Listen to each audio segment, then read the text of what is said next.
Bienvenidos al tutorial de SQL Server 2012, mi nombre es Manuel Torres y el tema a tratar es creación de una base de datos desde SQL Server 2012. Bien, empezaremos por hacer referencia al caso desarrollado 2.3 que se encuentra en el libro, en el capítulo 2, en la cual se desea implementar una base de datos llamada agencia CD3 en la carpeta e-sistema agencia con la configuración del archivo de datos, el archivo secundario y el archivo de transacciones. Podrá leerlo en ese capítulo. Empezaremos ingresando a SQL Server. La versión 2012 tiene el acceso a través del SQL Manager Studio, o podríamos seleccionar en su carpeta SQL Server 2012 y con la misma con el mismo icono SQL Server Manager Studio. Antes de comenzar con el script de la creación de la base de datos, se pide configurar el acceso hacia el servidor con algunas configuraciones que se desarrolló al inicio de la instalación de la aplicación SQL Server 2012. En este caso, el nombre del servidor es el nombre de mi computadora, puesto que no estoy conectado en una red. Entonces tendría yo tres posibilidades. Una de ellas es colocar simplemente un punto que representa el mismo nombre de la máquina al nombre de la computadora, que lo podría buscar aquí donde dice Browse. Seleccionamos database, seleccionamos el nombre de la máquina y le decimos OK. Y ahí estaría ya seleccionado el nombre del servidor. En el caso de la autenticación se seleccionan, se presentan dos autenticaciones, la de Windows y la de SQL Server. En el caso del SQL Server presenta una clave para el acceso y un login, mientras que en el de Windows es un acceso directo hacia el servidor. Por lo tanto, vamos a seleccionar esta opción. Ahora se preguntará cuándo configuró esto. Esto fue configurado en la instalación del SQL Server. Una vez dentro, vamos a ampliar lo que son las bases de datos y verificamos que la base de datos agencia CD3, como se presenta en el caso, no se encuentre configurada, ni instalada, ni creada. Entonces, para esto vamos a crear un nuevo query. Ya se había comentado en el libro que no se va a desarrollar en base a clics ni clic derecho, sino esta vez se va a desarrollar en base a scripts que van a implementar la base de datos. Como primer paso, nótense que dentro del script yo puedo comenzar a tipear, y ese tipeo justamente se trata el script de Transact SQL Server. En este caso, el primer paso es verificar la creación, verificar si la base de datos, verificar que la base de datos agencia CD3 no exista.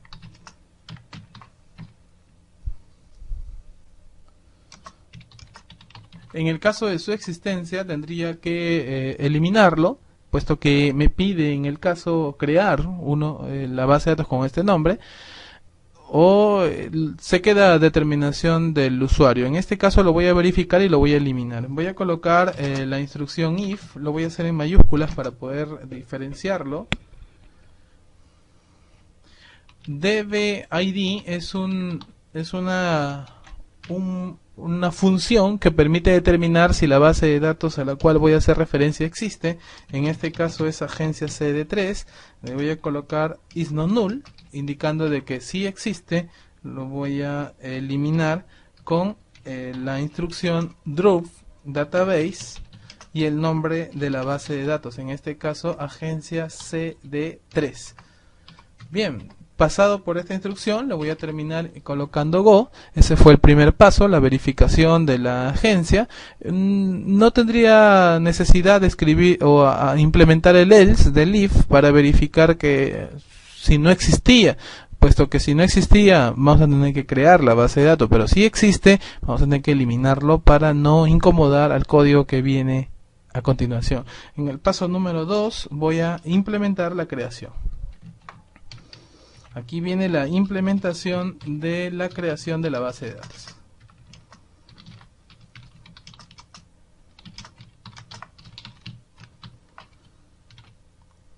Bien, antes de comenzar la creación de la base de datos agencia CD3, voy a ir a la unidad de mi disco y voy a crear una carpeta dentro de la unidad E llamada agencia CD3. Entonces voy a colocar ese nombre, agencia CD3, que va a ser el lugar donde vamos a depositar la base de datos. En este caso, como notarán, no está llena, está vacía, puesto que recién lo estamos creando.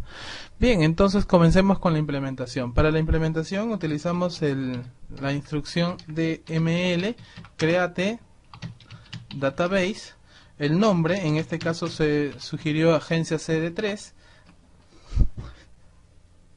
Seguidamente implementamos la creación del archivo primario, puesto que si lo ejecutamos hasta aquí estaríamos creando una base de datos en forma estándar.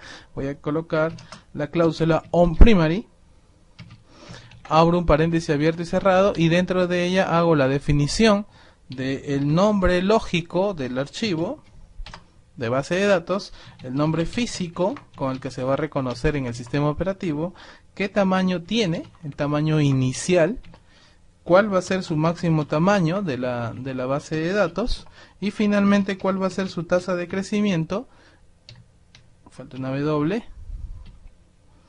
la tasa de crecimiento del archivo. En este caso esa sería la definición. Bien, le ponemos los nombres. En el caso del nombre le voy a colocar el mismo nombre de la base, entonces agencia CD3, con unas iniciales finales, o sea, con unos términos, elementos finales, para que sea reconocido y no se confundan con los demás archivos, y le voy a poner de primario. El nombre del archivo está en la unidad E, llamada agencia CD3. Agencia CD3, el archivo se va a llamar también agencia CD3.mdf.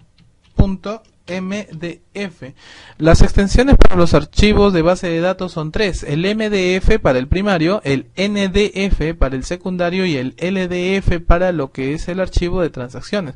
Por lo tanto, si estamos en la cláusula onPrimary, tenemos que colocar MDF. El tamaño inicial, según el caso, es de 10 megas, 10 megabytes, 10 megas.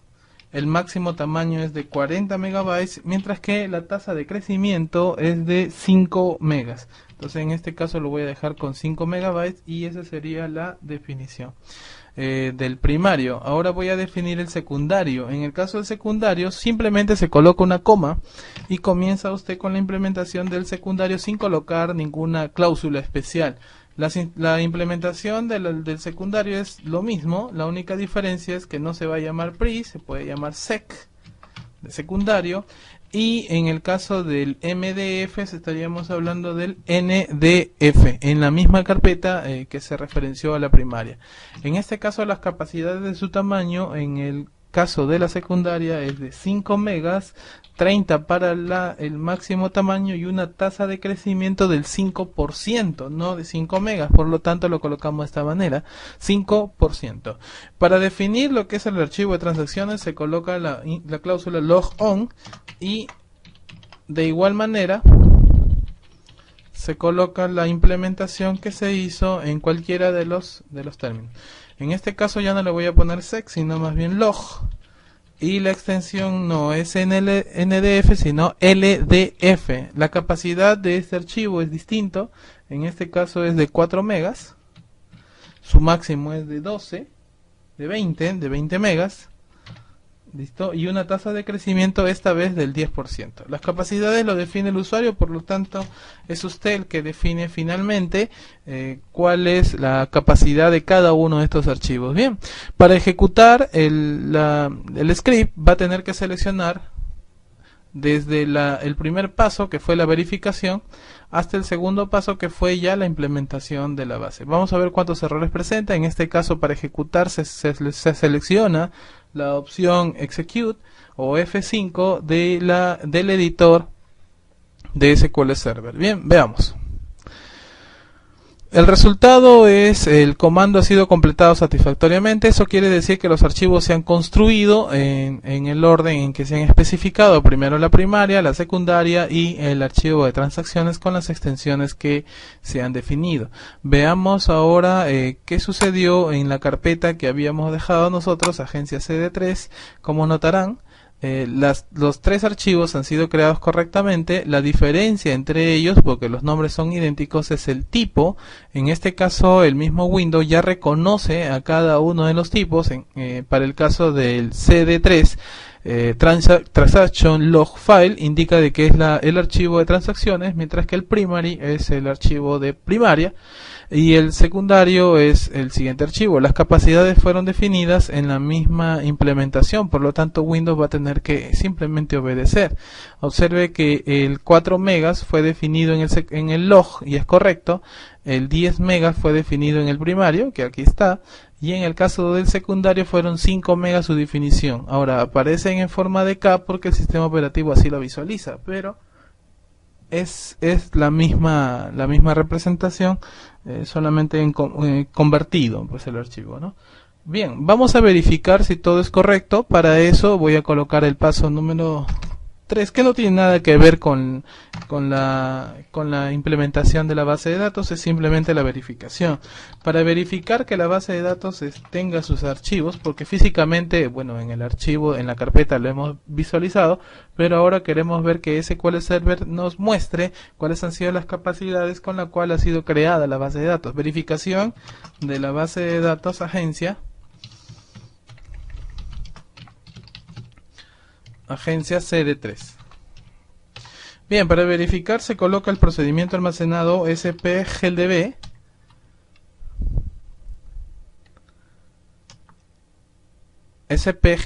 y el nombre de la base de datos, en este caso se llama agencia CD3.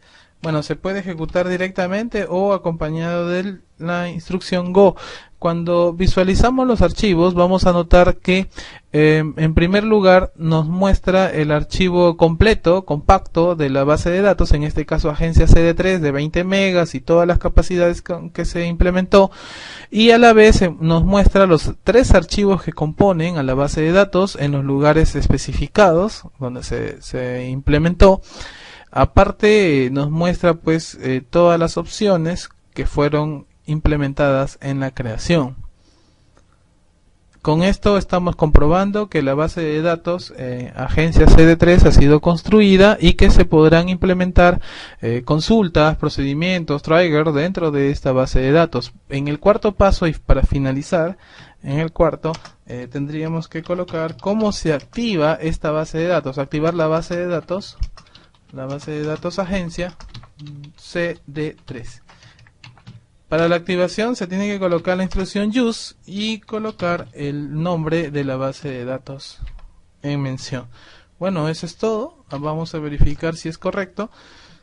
Para saber que todo ha sido correcto, aquí hay un mensaje de comando completado correctamente, pero en la parte superior aparece agencia CD3 y ya no aparece master como hasta el punto número 3 aparecía.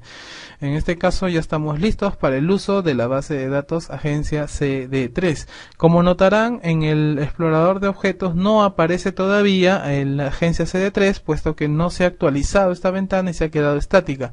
Por lo tanto, dentro de database podemos colocar refresh y aparece ya la base de datos agencia CD3 con todas las opciones que podremos ir configurando a lo largo de los capítulos. Bien, eso es todo con respecto a la creación de la base de datos en SQL Server 2012. Bienvenidos al tutorial de SQL Server 2012. Mi nombre es Manuel Torres y el tema a tratar es consultas avanzadas en SQL Server a partir de la base de datos agencia que ya debe estar implementada dentro del servidor de SQL Server. Para esto, en el libro se hace referencia a una base de datos llamada agencia que se le está también colocando dentro del CD que viene adjunto al libro, en la cual ya se encuentra el script de la creación de una base de datos completa.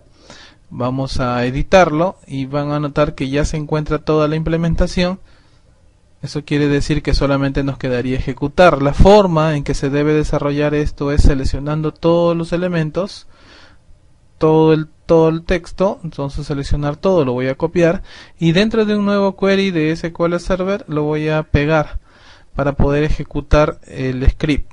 Como notarán, no es necesario seleccionar parte por parte, sino simplemente ejecutar la base hasta que nos dé las instrucciones han sido ejecutadas correctamente.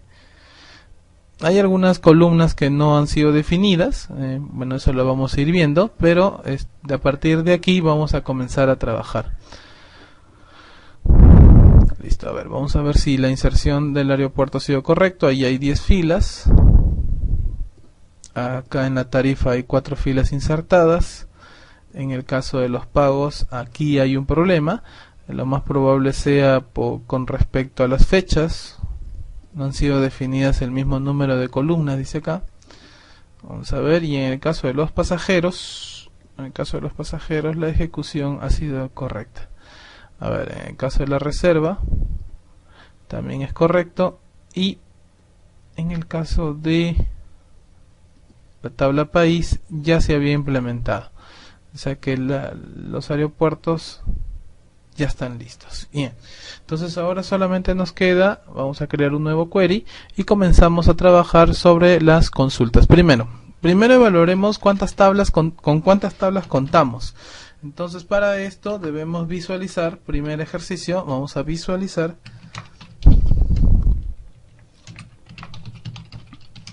las tablas que componen la base de datos agencia, las tablas de la base de datos agencia.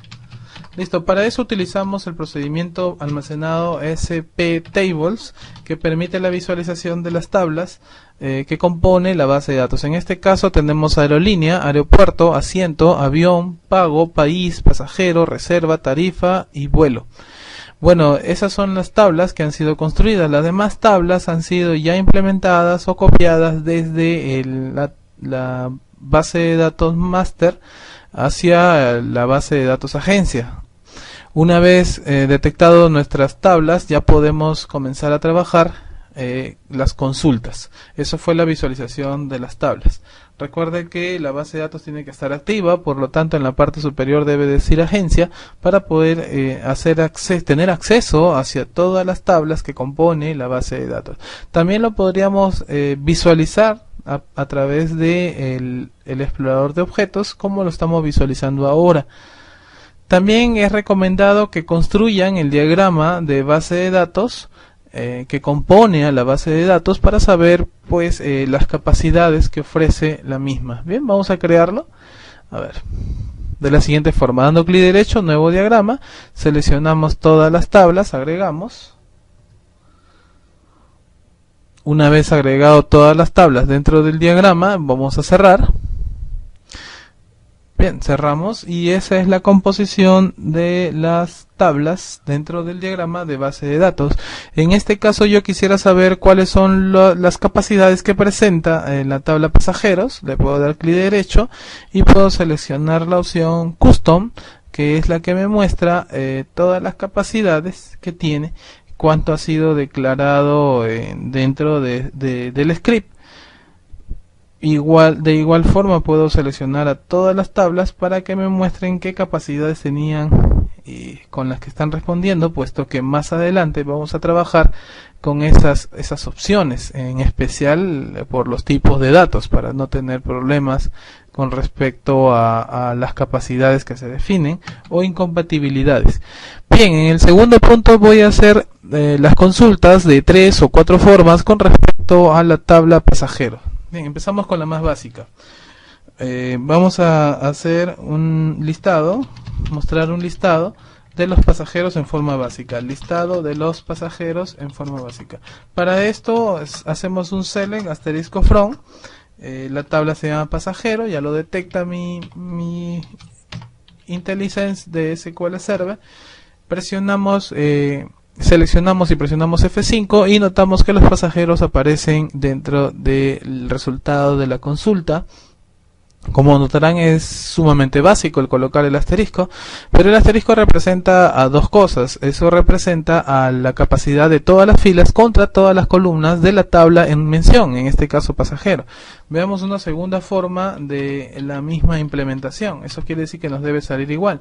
Si pasajero fuese una tabla y él representa a su mismo alias, entonces esto podría ser representado de esta manera.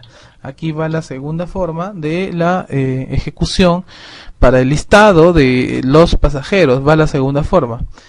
También podríamos ver la tercera opción, que sería lo mismo, pero especificado al pasajero con un alias llamado P, por empezar con pasajero, y podríamos utilizarlo de esta manera.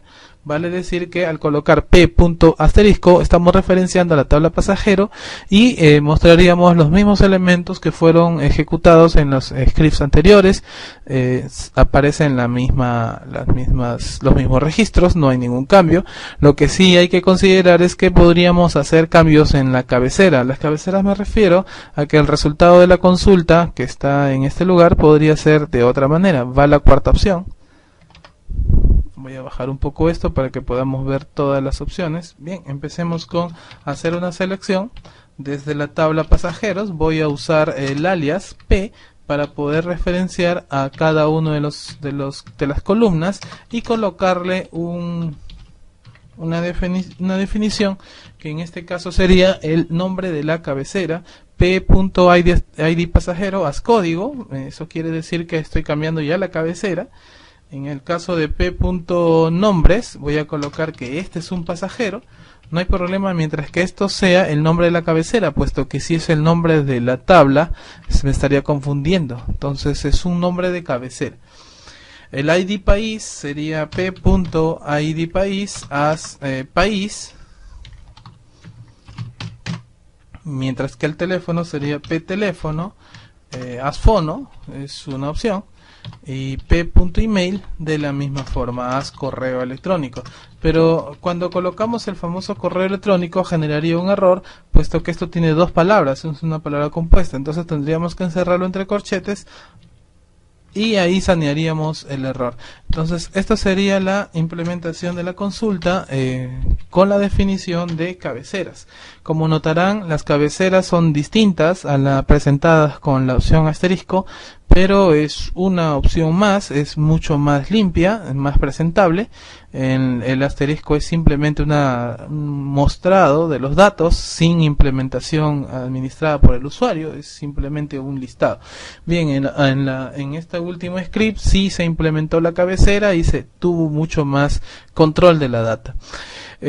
Para finalizar las instrucciones hay que indicar de que el nombre de las columnas no necesariamente tienen que estar en el orden en la cual uno lo ha referenciado. Eso quiere decir que usted puede colocar el nombre del pasajero al final o el nombre del país al inicio. Eso depende de usted. Vamos a hacer una segunda versión de este último script mostrando la misma cabecera, pero con una nueva implementación de código. En este caso se le va a colocar select, la palabra código va adelante, se asigna el signo igual, p.id pasajero va de esta manera.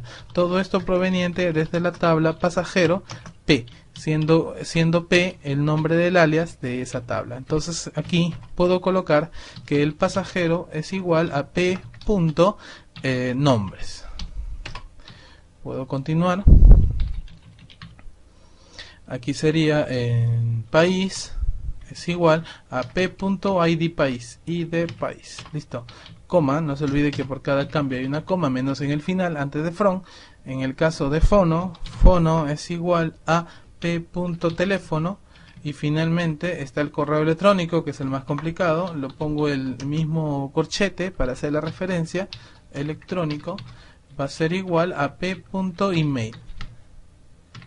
p.email. Bien, entonces seleccionamos esto, no sin antes colocar la instrucción go para indicar que es la finalización, y como notará el resultado es el mismo. Hay algunas cláusulas que ofrece la instrucción select, como hemos visto 5 versiones de lo mismo, las dos últimas con mejor implementación. Vuelvo al inicio con esta selección de esta manera, select all asterisco from pasajero. Entonces esta es una última de las versiones en la cual usted podrá entender que al se está refiriendo a todas las filas, mientras que asterisco a todas las columnas. Por eso es que existe esa cláusula y podríamos utilizar de esta manera. Entonces, como notarán, hay miles de formas de presentar una tabla. Esta es una de ellas a través de la instrucción select en varias versiones. Bueno, eso es todo con respecto a la selección de los elementos de los registros de una tabla. Bienvenidos al tutorial de SQL Server 2012. Mi nombre es Manuel Torres y el tema a tratar es consultas avanzadas. Es la continuación del capítulo anterior. Esta vez vamos a crear un nuevo query y poder trabajar las consultas a partir de este momento. Bien, voy a utilizar cláusulas como son el top, el where, el order by para comenzar a crear juegos de instrucciones en las cuales nos va a servir para la implementación de los scripts en el futuro. Vamos a empezar con el script sobre la cláusula top. Empezamos con un primer ejercicio. Siempre vamos a trabajar con la tabla pasajero, agencia que compone la base de datos y empecemos pues con la primera. Listo, vamos a listar los 3 primeros pasajeros de la tabla.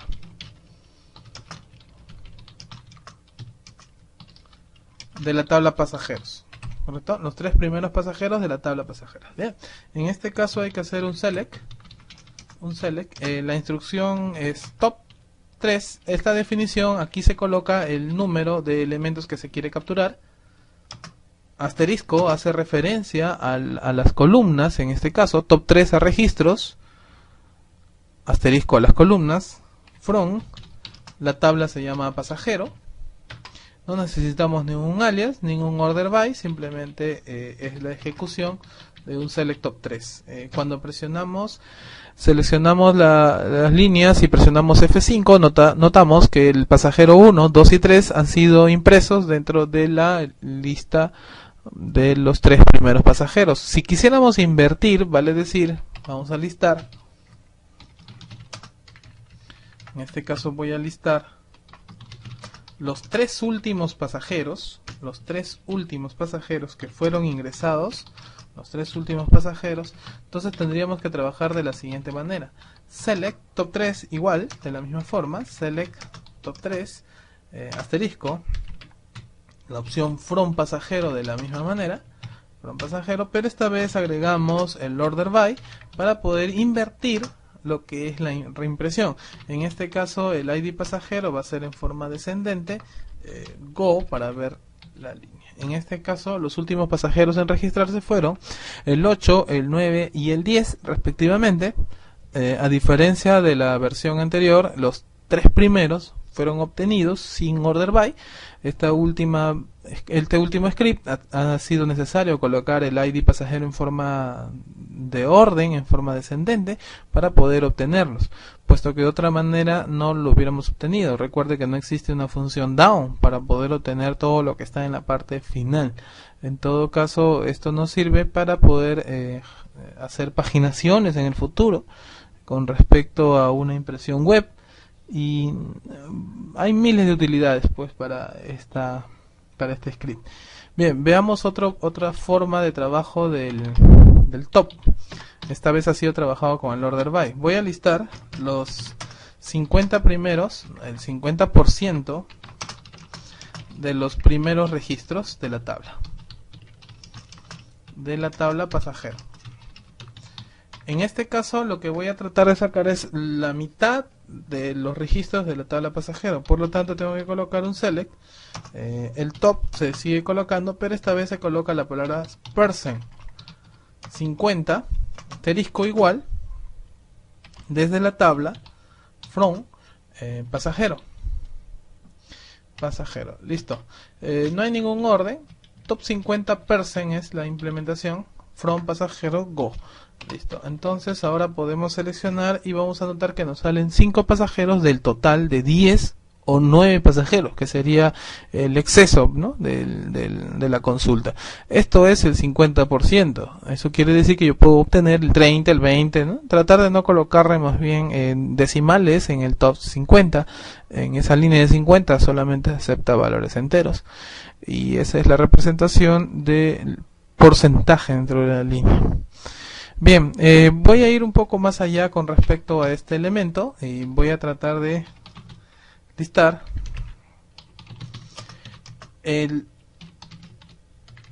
listar el código del último pasajero registrado en la base de datos, registrado en la tabla pasajero, para hacerlo de esta manera. Eso quiere decir que en el futuro para nosotros va a ser bastante útil saber quién es el último pasajero y autogenerar un nuevo código para el mismo. Eso quiere decir que en algún lenguaje de programación como Java, Net, PHP, siempre se necesitará autogenerarlo, puesto que es notable ingresar el código del último pasajero sabiendo que la base de datos lo tiene y se puede implementar. En todo caso, la ejecución sería de la siguiente manera. Hay que hacer un select top 1 porque es uno solo lo que queremos, pero esta vez ya no voy a colocar el asterisco, puesto que asterisco representa todas las columnas. En este caso yo solamente quiero el ID pasajero, o sea, quién fue el último código registrado. Ahora especifico la tabla from pasajero. Tiene que haber un order by para saber en qué campo, y casualmente es el mismo campo pasajero que se va a hacer referencia, pero esta vez en forma descendente. Como notarán, voy a obtener el último código, el último pasajero registrado, que en este caso es el P0010, es el último pasajero, por lo tanto se puede autogenerar a partir de ahí el P0011 en algún lenguaje de programación o el mismo SQL Server. Bien, eso es con respecto a la instrucción top combinado con order by. Vale decir ahora que podríamos ya implementar lo que son desarrollos de aplicaciones en script con respecto a la línea de las subconsultas. Podríamos utilizar subconsultas en este momento y poder sacar más implementaciones, pero voy a utilizar algunos operadores nuevos y vamos a utilizar la cláusula where. Bien, top ya quedó en la parte superior, voy a utilizar ahora la cláusula where. Bien, hagamos un listado. Listar los pasajeros cuya letra inicial de su nombre sea A, C y M. Vamos a ver si tenemos pasajeros con esta lista. Se emplearía de la siguiente manera. Select. No me pide ninguna implementación más, le voy a colocar asterisco, no está pidiendo muchas cosas. Asterisco from, pasajero. No le voy a dar alias, puesto que voy a colocar un where. Y en este caso voy a comenzar a implementar quién es la columna que tiene esa letra inicial. En este caso, en el pasajero, nos estamos refiriendo a sus nombres. Por lo tanto, le coloco la cláusula like y entre corchetes voy a colocar cuáles han sido las referencias de las letras A, C, M, que son las iniciales de cada letra, y los demás caracteres no lo conozco. En algunas ocasiones he visto que los programadores en base colocan de esta manera, pero lo que habíamos colocado también es correcto. En todo caso, probaremos a ver si es cierto, para que no nos quede la duda. Seleccionamos y nos muestra en las capacidades, nos muestra a Ángela, María y Marisol, en este caso A, M, M, que es correcto, A y M, faltaría la C, que seguro no hay ningún cliente que tenga una C en la inicial de su nombre. Esta sería la respuesta para listar los pasajeros cuya letra inicial sea A, C, M. Como notará, se tuvo que utilizar like para hacer referencia a las primeras letras de la consulta. Luego podemos utilizar ya, como estamos en la sentencia where, en la sentencia select con el operador where, hace referencia a las columnas asociadas a otra tabla. Vale decir que voy a listar a los pasajeros agregando agregando el nombre del país al cual hace referencia. Porque si nosotros hemos notado, al hacer select asterisco from pasajero, lo máximo que vemos es el ID país. Nosotros queremos visualizar en vez de ID país el nombre del país. En este caso voy a tener que implementar los alias. Y en vez de colocar asterisco voy a comenzar a sacar cada uno de los elementos que necesito. En este caso el ID pasajero, coma, el pnombres, coma. Y ahí me voy a quedar porque supuestamente ya viene el país. En este caso voy a colocar la siguiente tabla aquí, llamada país, y le voy a poner pa. Para que esas dos tablas tengan referencia hubo un campo común, por lo tanto en el where yo tengo que colocar que p id país sea idéntico a pa.id país, que son el factor de unión entre esas dos tablas. Ahora sí puedo hacer referencia al pa.nombre del país, coma, p.teléfono y finalmente p.email. Entonces con esa implementación voy a poder visualizar, en vez de el ID del país, el nombre del país en la cual proviene. Esta vez ha habido un cruce, esta vez el where ha trabajado para unir a dos tablas, pero previamente se ha debido invocar dentro del from a esas dos tablas. Para este caso también se pudo utilizar el inner join, que es el más habitual, así es que voy a poner una segunda versión de esta implementación de la siguiente manera, utilizando esta vez la técnica join. Select from pasajero p y voy a hacer un join sobre la tabla país.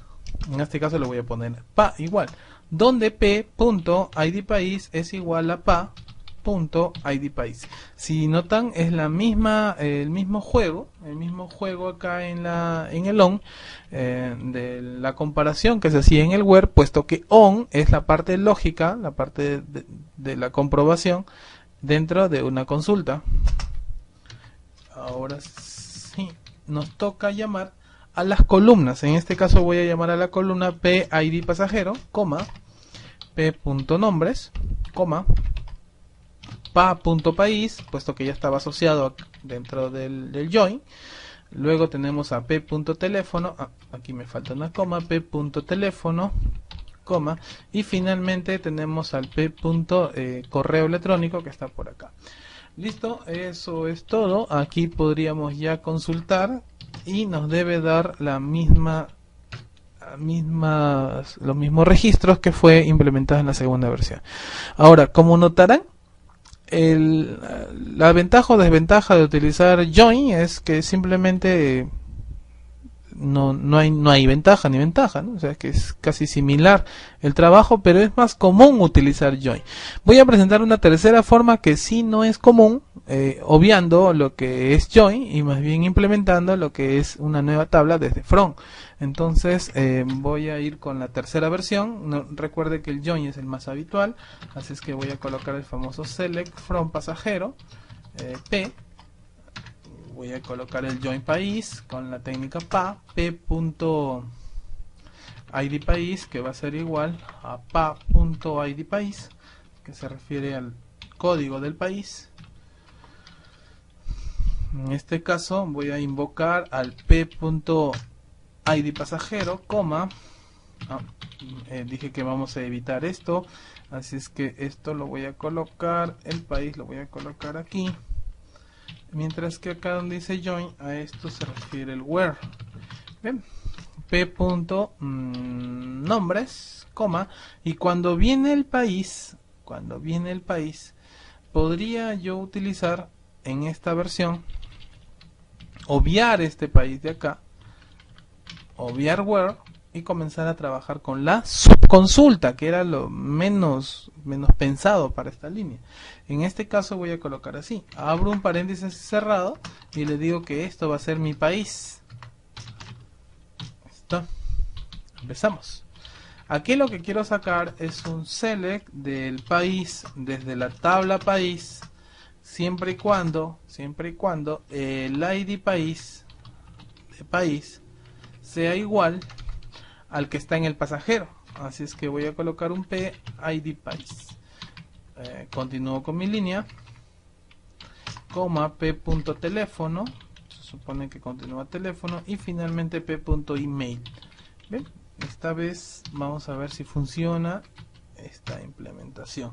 Listo, como han notado no hay ninguna diferencia, la única diferencia es que no se pareció ni al primer ni a segunda versión.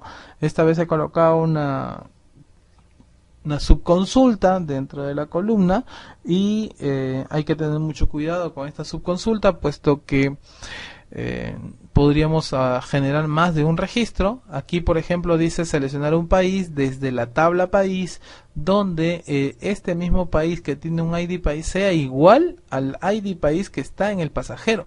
Este cruce hace que solamente lo encuentre una vez, puesto que si yo le quito el where, esto generaría una matricial.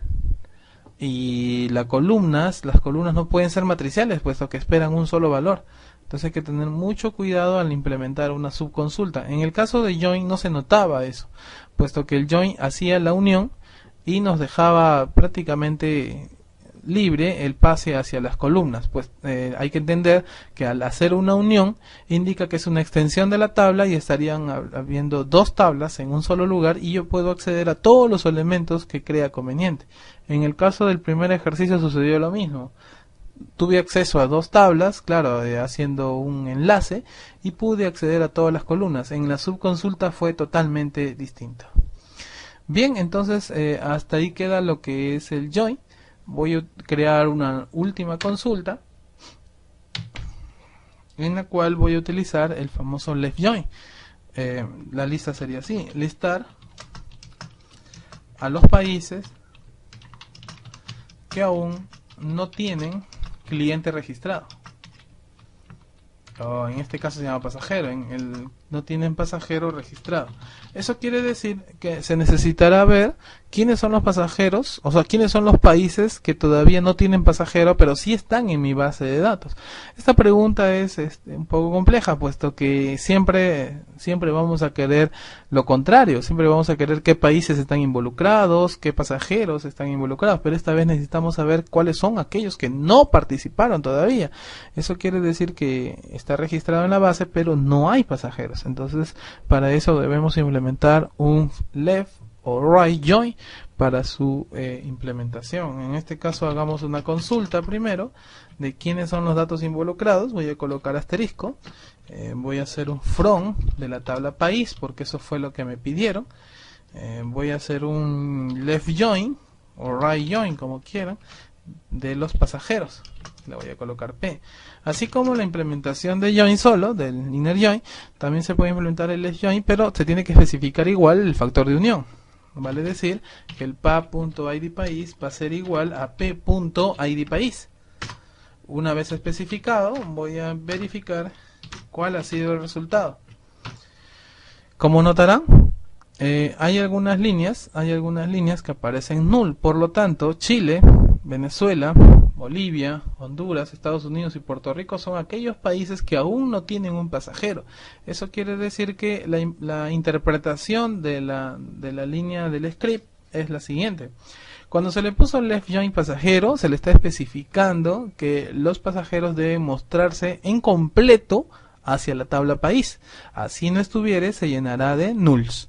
Por lo tanto, para poder filtrar a aquellos países, tendríamos que cambiar que necesitamos ver los países y que necesitamos también hacer un where e indicarle que si el ID pasajero de la tabla pasajero es igual o es nulo, entonces que se muestre. Tenemos los 6 países que habíamos visto en la ejecución anterior.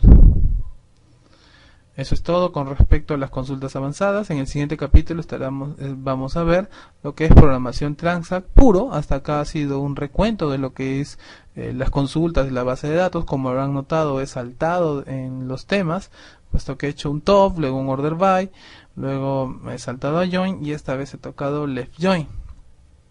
Entonces, próximamente estaremos hablando del tema de programación Transact con operadores nuevos. Hasta aquí es una base que ya ha debido usted tener como conocimiento previo.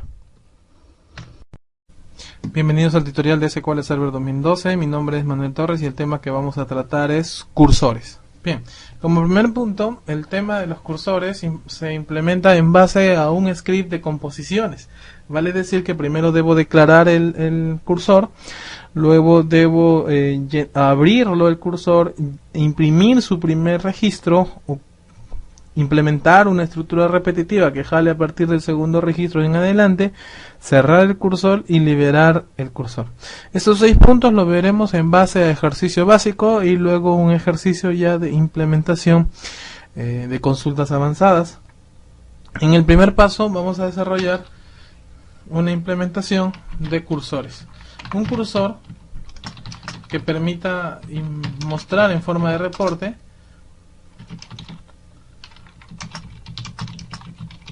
los registros de la tabla pasajero.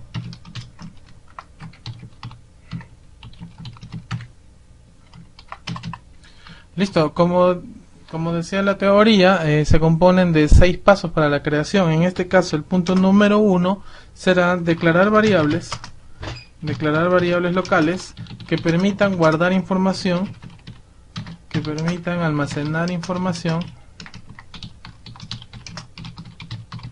de los registros de la tabla.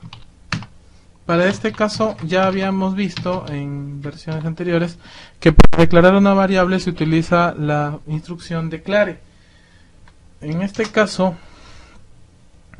la tabla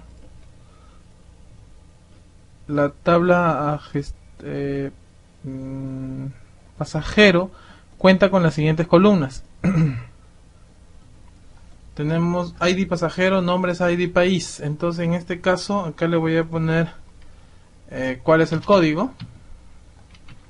Voy a declarar el código como lo dice aquí del pasajero. Es un char de 5, por lo tanto acá voy a colocar char 5, coma, va 1. Los nombres, @nom. Este es un caso de varchar de capacidad 50, coma, @país. En este caso lo voy a declarar en forma de varchar de capacidad 40. Voy a almacenar el nombre del país más no su código. El teléfono del cliente @tel del pasajero, tel @varchar de 50 también, es un correo electrónico. Y finalmente es un teléfono. El teléfono no tiene tanta capacidad, el teléfono es 15. Y el email, en este caso le voy a llamar de correo, también va a ser varchar con una capacidad de 50. Listo. Una vez implementada la declaración de las variables que permitirán almacenar la información, en el punto número 2 vamos a declarar al cursor. Entonces en este caso ya estamos listos para hacer la declaración, declarar el cursor. En este caso vamos a colocar declare también mi cursor, un nombre que se le puede utilizar, del tipo cursor para, y acá comienza la implementación de la consulta a la cual hay que hacer referencia. En este caso la tabla se llama pasajero. Voy a colocar P porque voy a hacer un join con país y se puedan unir a través del p.id país, que va a ser igual a pa.id país.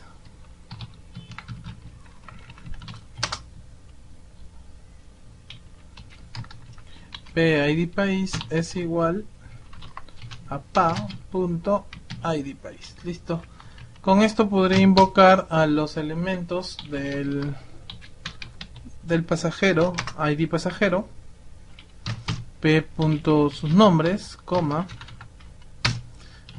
pa.país, que es el nombre del país, p.teléfono, coma, p.correo.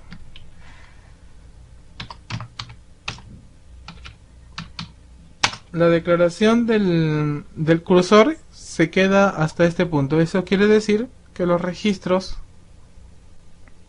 enviarán información hacia las variables por medio del ID pasajero hacia la variable code, los nombres hacia la variable non, pa.país, que es la descripción del país, hacia pay, teléfono a tel, email a core.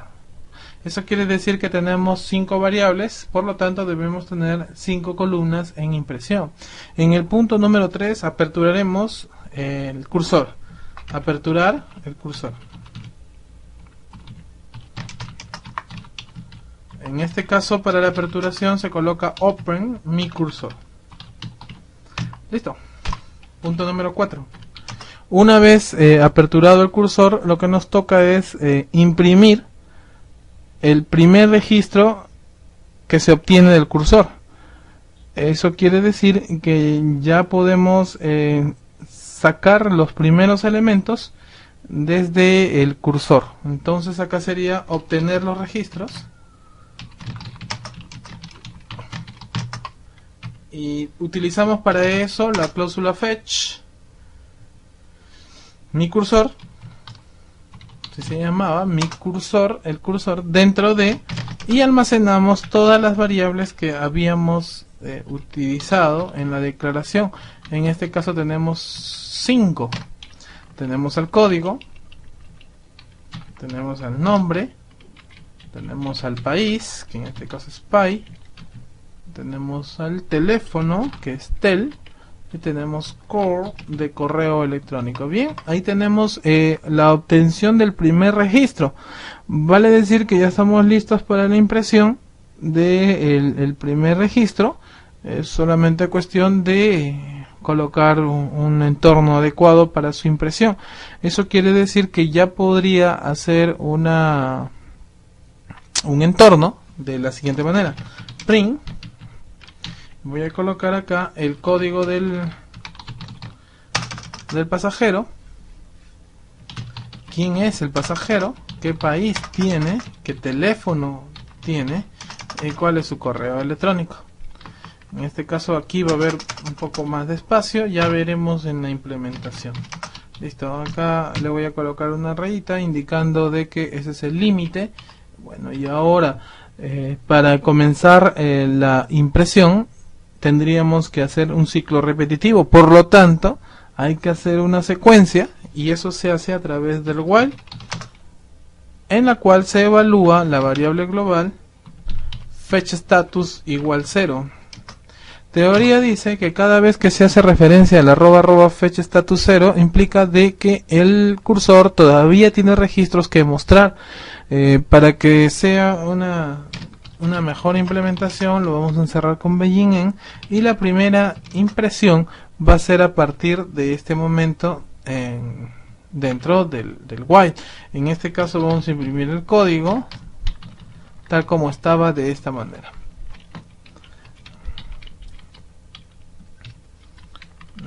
Pero esta vez, como es una sola impresión, tenemos que unirlo por medio de un operador de concatenación, como es el símbolo más. Vale decir que me sale el código, el nombre, el país, el teléfono y el correo, pero tengo que dejarle un espacio adecuado. En este caso le voy a dar un espacio de 5 por cada impresión. Va 1, 2, 3 y 4. Listo. Entonces esto es para la impresión. Vale decir que la primera captura es la primera impresión. Ahora, para obtener la segunda, tercera, tendríamos que colocar nuevamente el fetch, pero esta vez como segunda línea. Listo, una vez obtenido esto, nos queda el paso número 5, que va a ser el cierre, cerrar el cursor. Bien, el cierre del cursor implica de que solamente se implementa la instrucción close, en este caso, close mi cursor. Para que se libere el recurso va a tener que utilizar esta liberación. La liberación se realiza por medio de la instrucción de alloc mi cursor. La ejecución del cursor completo sería de la siguiente manera: es marcando toda la línea desde el punto número 1 hasta el último punto, y vemos que el resultado muestra un desorden con respecto a los datos. El único que se encuentra ordenado es el código. El pasajero comienza a desordenarse porque no tiene una impresión exacta, y eso lo podemos ya en este momento procesarlo. Eso quiere decir que primero teníamos que ver cuál es el resultado, y que el resultado es correcto. El nombre del país está ahí, el teléfono también, el correo también, pero para que no tenga capacidades distantes, eso quiere decir variables, a todos les voy a colocar char. Con eso estaríamos definiendo una capacidad exacta y no una capacidad variable. Por lo tanto, ahora observemos la impresión.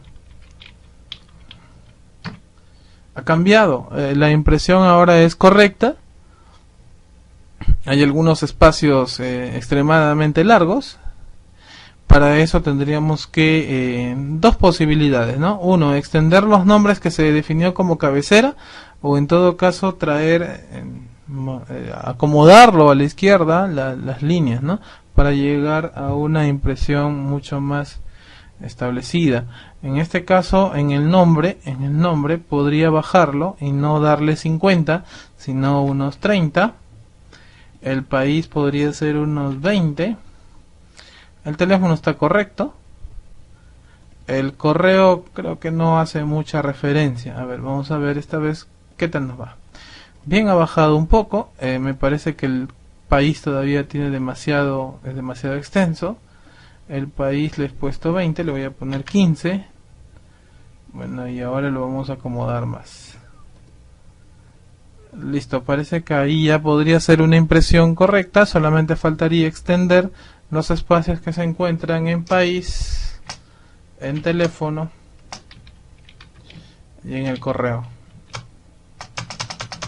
Listo, en este caso agrego esto y ya estaríamos creando una mejor definición de la impresión. Bien, ahí es un poco más adecuado. Ya sería cuestión de que usted siga adecuándolo hasta que quede de la mejor manera. Ahora vamos a mejorar un poco el reporte, colocando un mensaje final y diciendo cuántos pasajeros se encontró. Para eso debemos utilizar el cursor basándonos en una variable de conteo. En el punto número 1 agregue una variable llamada contador de pasajeros, CPAS, inicializado en 0 para el conteo. CPAS va a comenzar a contar los pasajeros. Es una inicialización de tipo entero en 0. Vale decir que si yo ya obtuve mi primer registro, indica de que ya debería yo haber hecho un conteo. Por lo tanto, aquí utilizo la instrucción set @cpas más igual 1, porque quiere decir que encontré a un primer pasajero y le estoy aumentando en 1 a ese encuentro. Por lo tanto, antes de cerrar, yo podría hacer una impresión de una línea para cerrar el bloque superior. Se ve estéticamente mejor. Y ahora yo en el print podríamos ya imprimir que el total de pasajeros encontrados es, recuerde que aquí todavía se hace el casting para la impresión, @cpas del tipo as char. No creo que haya más de 10 pasajeros, me refiero a 10 caracteres, estamos hablando más de 9.000 datos. Y bueno, esa sería la impresión. Voy a ejecutar nuevamente todo el bloque. Así es la forma de ejecutar un cursor. Y en la parte inferior me está saliendo un mensaje en la cual me dice que el total de pasajeros es 10. Como notarán, la impresión no ha sido tan complicada. Es simplemente un contador incluido dentro de un ciclo de repeticiones. Vale decir que en todo momento de captura de la data va a contarse en 1. Eso quiere decir que es un contador simple que se incluye dentro del ciclo de repeticiones y tendrá un valor finalmente. Lo que hay que entender sí es que su impresión tiene que ser fuera del while, puesto que se tiene que imprimir al final, no por cada registro. Entonces, esto sería una primera implementación de un cursor en la cual realiza un reporte simple. Para finalizar, lo que vamos a hacer es colocar a este cursor una manera mucho más rápida de implementar, pero antes quiero que observemos lo siguiente. ¿Qué pasaría si ejecuto el punto número 1 y 2 al mismo tiempo? Cuando yo ejecuto el punto número 1 y 2 es correcta la ejecución, vale decir, he declarado las variables y he declarado el cursor. Segundo, aperturo el cursor, que hasta ahí está correcto. Tercero, obtengo los registros y acá genera un error porque este @code no es encontrado. Eso quiere decir que esto ha debido seleccionarse también en esa línea, pero este punto número 1 yo lo pude haber copiado. Bueno, lo voy a cortar aquí en este punto cuando se necesitaba. Entonces vale decir que estaríamos hablando de una impresión de esta manera. A ver, comencemos a jalar la información. El punto número 1 y 4 en un solo lugar, ejecutamos, y como notarán, ejecutó. Luego lo voy a cerrar, se ha cerrado y se ha liberado. Voy a pasar de nuevo, declaro mi cursor, lo aperturo, imprimo hasta el total, ya lo imprimió, como lo ha notado está imprimiéndole con el total de los pasajeros, lo libero, o lo cierro y lo libero. Ahora, no voy a estar todo el tiempo en ese afán de poder seleccionar bloque por bloque y estar esperando la ejecución, o en todo caso la ejecución en bloque. Eso quiere decir que nosotros debemos hacer un procedimiento almacenado que haga toda esa tarea en una sola acción. Vale decir que el punto que yo había cortado, en este caso, se puede quedar también en el primer lugar donde siempre estuvo. Eso no hay problema si es que va a estar en un procedimiento almacenado. Veamos, vamos a implementar un procedimiento almacenado.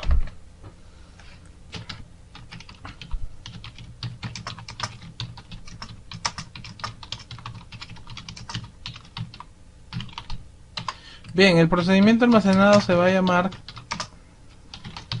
SP lista pasajeros, listado de pasajeros as Beijing. En este caso estoy dejando encerrado en Beijing todo lo que va a venir del cursor. Voy a declarar las variables y voy a colocar hasta la liberación del cursor. Claro, para este caso ya voy a dejar los comentarios. Aquí está la declaración. Aquí está la declaración del cursor, la apertura del mismo, la obtención de los registros, la primera impresión, su formato, luego viene el while, trabaja a partir del segundo registro, puesto que el primero ya se obtuvo fuera del ciclo de repeticiones, y finalmente un close y un dialog del cursor, y el end, que es la finalización del procedimiento almacenado. Vamos a tratar de ejecutar todo este bloque en un solo lugar. Presionamos F5 y es correcto. El procedimiento almacenado almacenó todo lo que es los 5 pasos o 6 pasos que componen la creación del cursor, y la ejecución se vuelve mucho más simple. Eso quiere decir que tengo que ejecutar el procedimiento almacenado listado de pasajeros con una sola instrucción y me bota el mismo reporte. Sugeriría que de aquí en adelante los procedimientos almacenados incluyan un cursor si es que se utiliza de esa forma. Listo, eso es todo con respecto a los cursores. Si se ha dado cuenta, hay un select que podría tener muchas opciones dentro de él, como un where, otro join o procedimientos o funciones que usted crea conveniente, y el cursor responderá a eso. La ventaja del cursor es que coge valor por valor, eso quiere decir registro por registro, y los evalúa. Al evaluarlo yo puedo implementar, comparar y hacer miles de acciones sobre los registros, ¿no? Eso es todo con respecto a cursores. Bienvenidos al tutorial de SQL Server 2012, mi nombre es Manuel Torres y el tema que vamos a tratar es programación Transact. Bien, empezaremos por crear un nuevo query, seguimos trabajando con la base de datos agencia. Hay que especificar que la creación de una implementación en base a Transact SQL implica utilizar operadores que son propios del lenguaje Transact, similar a trabajar cómo se hace el trabajo en los lenguajes de programación. Así es que vamos a empezar con términos básicos y vamos a ir cumpliendo ejecuciones de scripts un poco avanzadas. Empezamos. ¿Cómo se declara una variable? La declaración de las variables se hace por medio de la palabra declare. La instrucción declare de las variables son con declare. Empezamos.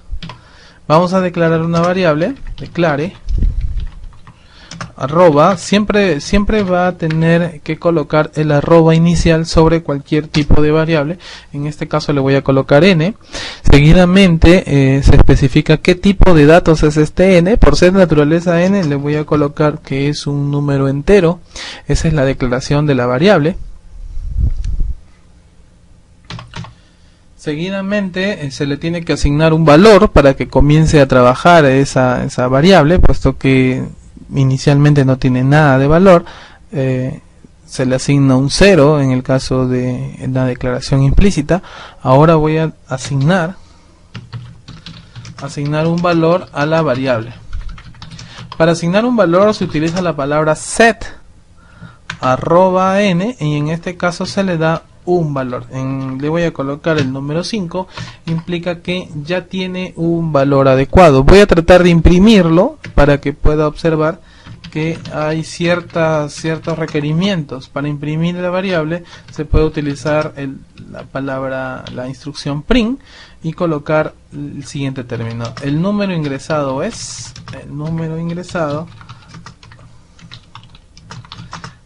y entonces puedo imprimir el arroba n. En este caso esto generaría un error, puesto que arroba n es un número entero y todo esto es una cadena. Voy a ver cuál es el resultado del error ejecutando de esta manera.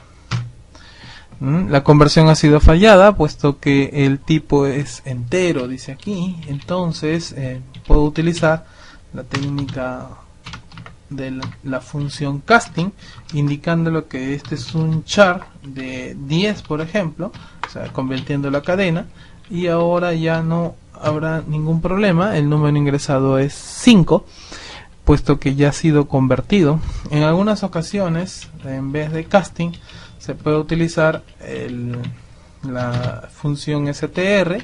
Ya no es necesario especificarle a dónde lo estoy convirtiendo. No es recomendada esta técnica, pero también sale lo mismo.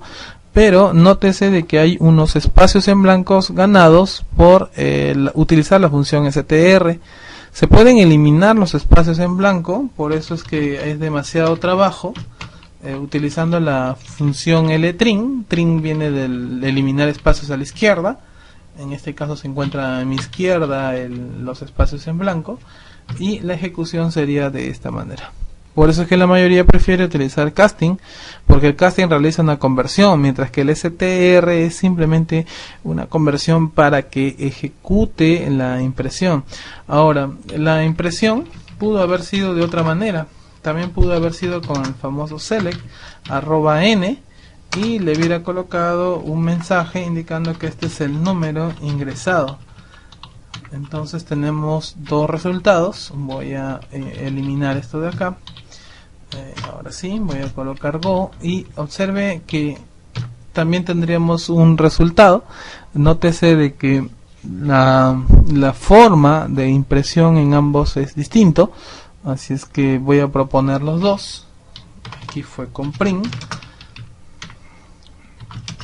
el número ingresado es, así fue.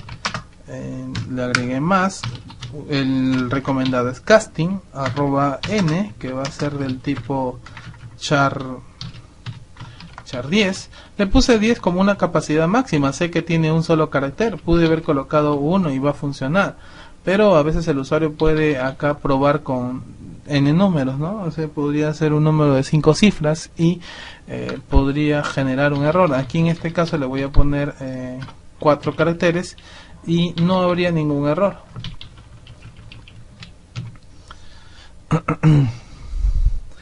El problema es que estando select aquí ya eliminó el valor set, así es que voy a colocarle unos comentarios solamente para que pueda visualizar usted que no hay error hasta aquí.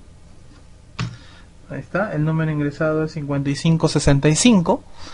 Ahora se preguntará por qué esto lo acaba de generar un error, porque acá hay un go.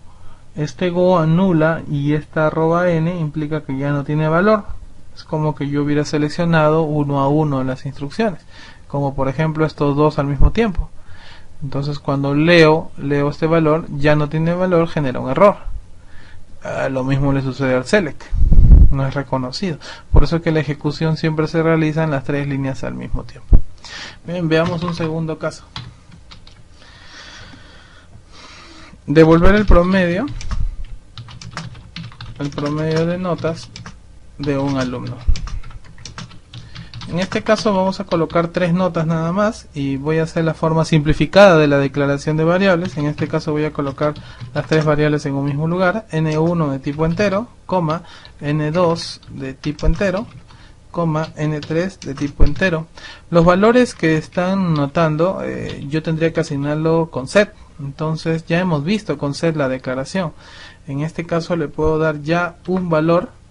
Le voy a colocar, el error estaba naciendo porque quedamos en que una de las reglas es colocar arroba en cada una de las variables. En este caso le voy a colocar que me tiene un 15 el n1, el n2 tiene 20 y el n3 tiene 15 también. Como notará, no fue necesario hacer la sentencia set, puesto que también se puede asignar y declarar a la vez, colocando un símbolo igual y dándole valores al tipo de datos, y este asignará a la variable. Entonces es una de las formas más rápidas de hacer una declaración asignación o algo así, para que pueda usted generar más rápido el código. No es tan complejo, es como en los lenguajes de programación, pueden declarar y asignar a la vez. En este caso voy a sacar el promedio con una variable. Voy a declarar la variable promedio @prom, que va a ser de tipo decimal.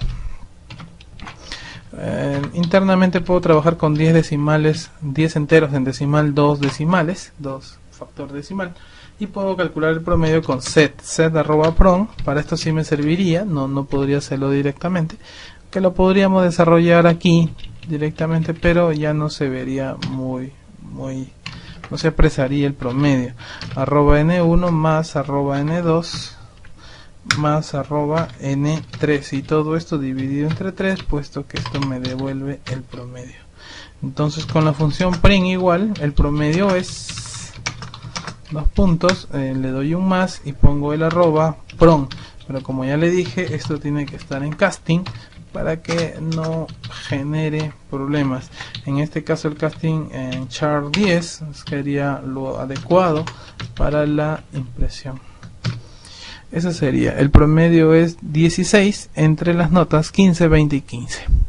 Como notarán, es una primera versión del lenguaje Transact, en la cual nos ayuda a trabajar dentro de un script. Próximamente todos estos códigos van a estar dentro de un procedimiento almacenado y trabajar más adecuadamente sobre los valores, como por ejemplo validarlos. Aquí yo puedo colocar la nota 30 en algunos de ellos y va a pasar. Entonces yo podría validar cada uno de ellos de la siguiente manera, y cortando la instrucción, ¿no? Entonces voy a hacer la declaración igual. Esta es una segunda versión de lo mismo. Voy a colocar acá un error con la variable n1 en 30.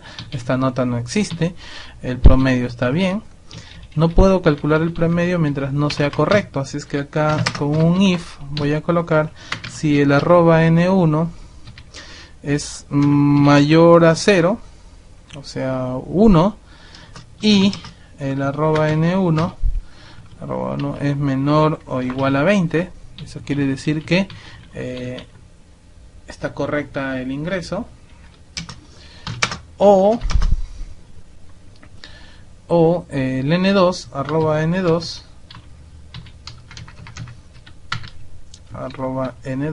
es mayor a 0 y arroba n2 es menor o igual que 20, o arroba n3 es mayor a 0 and arroba n3 es superior a, no, menor o igual que 20, que hay un error, menor o igual a 20, mayor y menor o igual a 20. Entonces, si todo es correcto, cálculo de promedios, ya está. Aquí, al haber dos instrucciones dentro de una verdad, acá tengo que colocar begin, y aquí podría colocar en para la finalización. De lo contrario, voy a mandar un mensaje diciendo que hay un error en las notas, error en el ingreso de notas. No le estoy especificando exactamente dónde es, pero esa sería la fórmula para ejecutar esta aplicación. Voy a enmarcar todos los elementos y notarán que el promedio sí salió. Entonces eso quiere decir que está mal. Vamos a verificar uno a uno. A ver, listo, n1 mayor a 0, n1 menor o igual a 20, mayor a 0, menor o igual a 20, menor a 0, menor o igual a 20. Si todo es correcto, sale el promedio. El n1 no es menor o igual a 30. Ah, ya. Aquí está el error. El error es que todas deben ser AND, para que no se preste a suspicacias con respecto al dato. Bien, ahora sí, ahora nos debería botar un error. Error en el ingreso de notas. Vale decir que si esto se convierte en 10, ya podría imprimir el promedio. Listo, hemos corregido el error.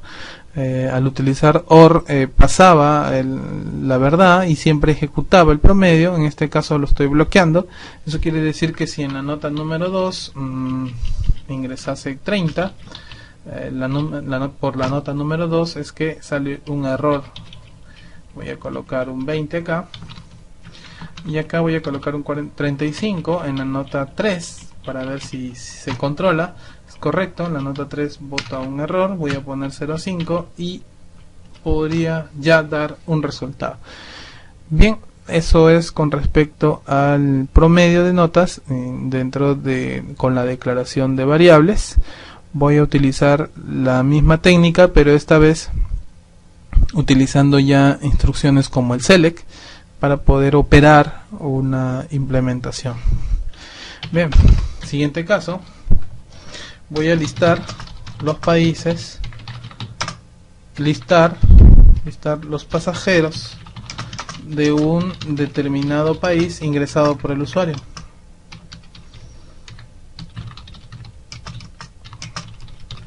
Esto quiere decir que vamos a listar dependiendo de un país. Voy a declarar ese país, declare @país va a ser igual a, y entonces voy a colocar Perú. Este será mi país. Acá hay un error, acá tenemos que decirle que es un varchar. Bueno, debe estar en 50, 20, 30. Vamos a poner 50, no habría ningún problema. Y colocando Perú. Bien, ahora voy a hacer mi consulta. Select asterisco from pasajeros, y en el Word lo que hago es especificar quién de mis pasajeros cumple con el código de ese país. En este caso tendría que ser PID país, porque no está el nombre del país, que va a ser igual a una subconsulta. Vale decir que acá yo tendría que hacer un select del país. Necesito el ID país desde la tabla país, siempre y cuando en el Word el país sea igual al arroba país, en este caso que es Perú. Y entonces me aseguro que esto me devuelve un solo valor, y esto es correcto, siempre me va a devolver un solo valor, siempre y cuando los países se encuentren. A ver, vamos a ver si es cierto. Voy a ejecutar todo esto. Deben haber unas 2 o 3 personas que son del país de Perú. ¿Cómo determinar esto? Porque Perú tenía el código asignado 001 dentro de la tabla países. Por lo tanto, esto se generó de esta manera. Ahora, si utilizamos la técnica join, esta implementación sería de la siguiente forma. Vamos a ver si es que utilizamos el join. Entonces borro lo que es la sentencia where, puesto que voy a hacer una unión.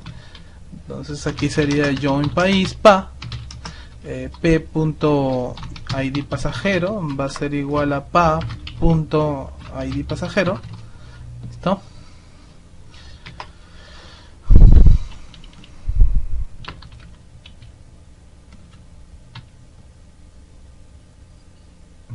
Ya está. Ahora le vamos a colocar where, donde el pa.país va a ser igual al arroba país. Ya, entonces este resultado debería darme igual. A ver, acá me falta un on, me había olvidado de colocar el on, pero esta vez ya debería aparecer. En el PA no hay ID pasajero, es ID país. Listo. Acá también de la misma forma, la unión es por el ID país más no por el ID pasajero. Y entonces tendríamos a los 3 mismos pasajeros que salió con la versión anterior, pero esta vez es con join y no subconsulta. Nótese de que una desconcentración en la parte del on nos podría ocasionar enviar registros que no son los adecuados. En este caso se corrigió a tiempo, en el cual P, que pertenece al pasajero, hace referencia al ID país, que es asociado al ID país de la tabla país. Una vez hecho esa asociación, hago un where y comparo que el país de la asociación PA, que es país, sea igual a Perú. Entonces el resultado es el mismo. Como notará, ahora estoy involucrando las sentencias dentro de las variables declaradas en Transact. Eso es todo con respecto a al manejo de Transact en esta primera parte. Vamos a venir con un segundo video en la cual vamos a seguir trabajando con Transact y así poder despejar algunas dudas más sobre este trabajo. Recuerde que la declaración de las variables se hace con un arroba por delante y el mismo tipo de datos que tiene que asignar de acuerdo al contenido de la variable. En Transact SQL Server existen 2 tipos de variables, la variable local y global. Las variables globales no son implementadas como en el lenguaje de programación, simplemente no se usan directamente para realizar alguna consulta, alguna evaluación, mientras que las variables locales son las que se manejan, es la que hemos visto actualmente, como por ejemplo el arroba país. Bien, eso es todo.